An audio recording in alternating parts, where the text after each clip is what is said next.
नमस्ते, मी वंदना. पुन्हा एकदा माझ्या चॅनलमध्ये तुमचं सगळ्यांचं स्वागत. तर मी तुम्हाला 30 छातीचा ब्लाऊज कटिंग दाखवते. तर त्याच्यासाठी व्हिडिओ पूर्ण बघा. व्हिडिओ आवडला तर नक्कीच लाईक करा, शेअर करा आणि सबस्क्राईब करायला अजिबात विसरू नका. तर कॉलर ब्लाऊज कटिंग आहे. 4 टक्समध्ये हा ब्लाऊज कटिंग आहे. तर व्हिडिओ त्याच्यासाठी पूर्ण बघा. त्याच्या अगोदर आपण 1.5 मीटर हा ब्लाऊज पीस घेतला आहे. 1.25 मीटर घेतला तरी पण होऊन जातं. कस्टमरने मला 1.5 मीटर दिलाय. आणि सगळ्यात अगोदर आपण याची बाही कटिंग करणार आहोत. तर मी 4 फोल्डमध्ये हा कपडा घेतलाय. सगळ्यात अगोदर आपण एकसारखा आखून घेऊया.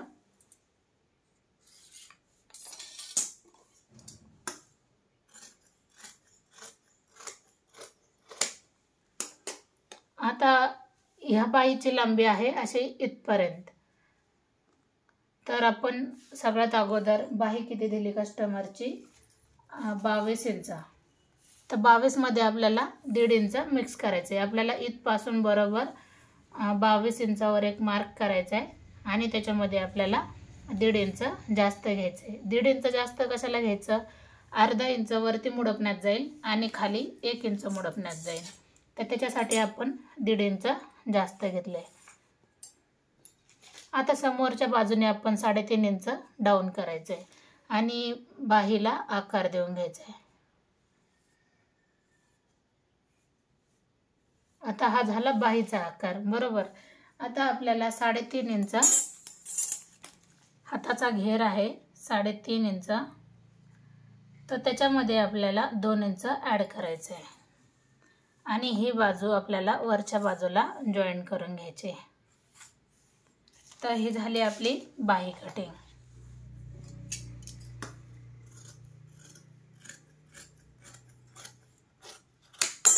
काही डाऊट असेल तर नक्कीच कमेंट करा.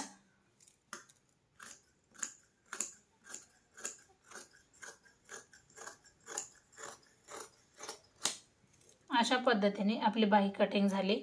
तर मध्ये आपण एक पॉईंट दिला का आपल्याला लक्षात येईल का कशा पद्धतीने आपल्याला बाही जोडायची. तर बाही खोलल्याच्या नंतर आपल्याला समोरचा आकार लगेच कट करून घ्यायचा आहे, कारण याच्यामध्ये सुईचं आणि उलटं समजतंय कपडा. तर मी समोरची बाजू लगेच कट करून घेतली. तर आपण बघणार आहोत आता पाठीमागचा भाग काढणार आहोत. तर बंद बाजू माझ्याकडून आहे, ओपन बाजू समोरून आहे. तर कस्टमरची उंची आहे 14.5 इंच. त्याच्यामध्ये आपण 1 इंच मिक्स करणार, म्हणजे 15.5 इंचावर आपल्याला हा ब्लाऊज लागतोय.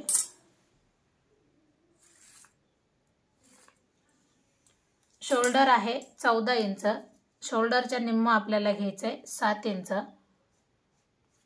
जेवढं शोल्डर त्याच्या निम्म आपल्याला 7 इंच घ्यायचंय आणि जेवढं आपण शोल्डर घेतो तेवढंच आपल्याला मोंड्यासाठी पण घ्यायचंय 7 इंच. आणि आपल्याला 1 इंचावर इथं डाऊन एक पॉईंट द्यायचा आहे. 1 इंच आपल्याला डाऊन करायचं आहे. आता गळा घ्यायचा आहे आपल्याला 2.25 इंचाचा. 2.25 इंच घेतल्याच्या नंतर आपल्याला हा पॉईंट याला जॉईन करून घ्यायचा आहे. हर एक कॉलरच्या ब्लाऊजला आपल्याला उतार हा द्यावाच लागतो, म्हणजे फिटिंगला ब्लाऊज व्यवस्थित बसतो. आता हा होता 30 छातीचा ब्लाऊज. तर 7.5 याची घडी येते, 7.5 इंच. आणि याच्यामध्ये आपल्याला 2 इंच जास्त घ्यायचं आहे. आता हे माप किती आलं, 9.5 इंच, बरोबर. तर खाली आपल्याला 9 इंचावर एक पॉईंट द्यायचा. अर्धा इंच आपण फक्त कमी केले, बाकीचं कुठंच कमी केलं नाही. आता आपल्याला 1 इंच आपल्याला पुन्हा पाठीमागे यायचं आहे. ज्यावेळेस आपण कॉलर ब्लाऊज शिवतो तर त्यावेळेला हे 2 माप लक्षात घ्यायचे का 1 इंच मागे यायचे आणि 1 इंच आपल्याला उतार द्यायचा आहे. आता आपल्याला हे पॉईंट जोडून घ्यायचे आहेत.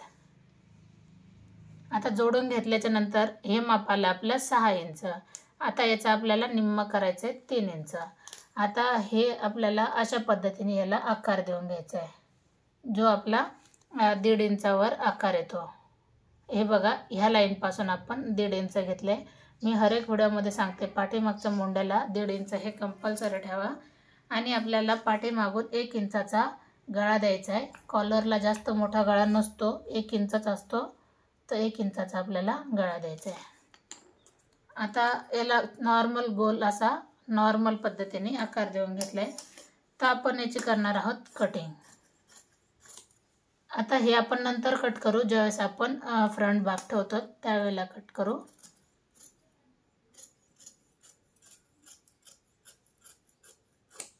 एकदम परफेक्ट असा ब्लाऊज बसतोय, कुठेही कमी जास्त किंवा काहीच प्रॉब्लेम येत नाही. तर आपण आता फ्रंट भाग कट करायचा आहे. तर काय करायचं आहे, खुली बाजू जरी आपल्याकडून आली आणि समोरून जरी गेली तर काही अडचण नाही, पण ज्यावेळेस आपण पाठीचा भाग कट करतो त्यावेळेस बंद बाजू ही आपल्याकडूनच आली पाहिजे. आता आपण हुकलूक पट्टीसाठी काही जागा सोडून देणार, जेवढे आपण शिवताना गुंतवतो. तर मी ह्या बाजूने ते जागा सोडून दिली. नीट लक्षात घ्या, कारण कपड्यामध्ये थोडंसं दिसायला प्रॉब्लेम येत असेल तर थोडं समजून घ्या. हे बघा, जेवढं मी शिवते तेवढं मी सोडून दिले. बाकीचं मी पूर्ण प्रेस जरी करून घेतलं तरी काही गोष्टी छापल्या जातील, जे आर्महोलचं असेल किंवा शोल्डर. बाकीचं आखून घ्या.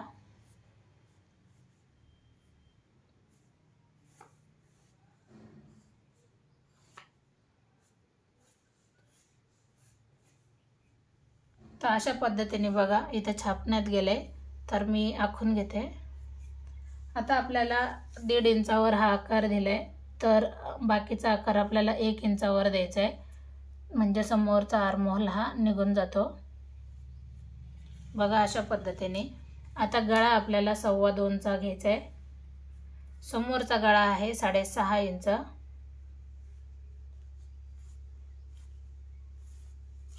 लगेच आपण गोल आकार देऊन घेऊ याला.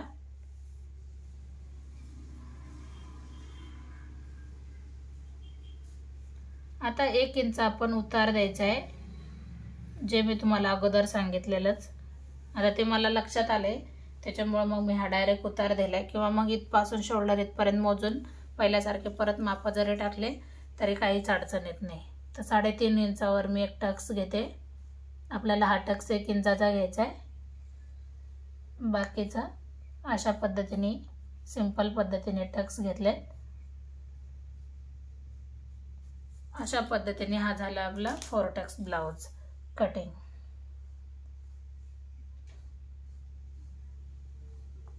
आपण याचे करणार आहोत कटिंग.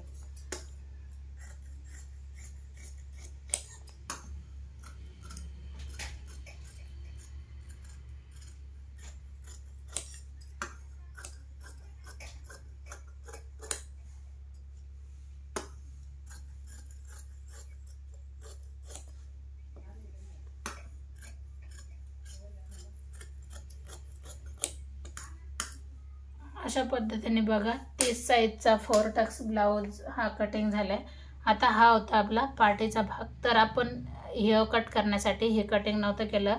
ह्या ब्लाउजला बघा समोरच्या बाजूने उतार आलाय, तर आपण हे उतार कट करून घेऊ आणि पाठीमागचा गळा कट करून घ्यायचा आहे, म्हणजे हा कंप्लीट झाला पाठीचा भाग.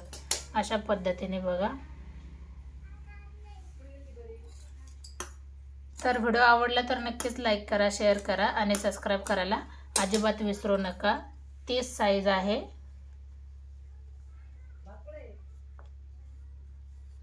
30 साईजचा हा ब्लाउज आहे. तर व्हिडिओ आवडला तर नक्कीच लाईक करा. पुन्हा भेटू आपण नवीन आणि चांगल्या व्हिडिओमध्ये. तोपर्यंत नमस्ते.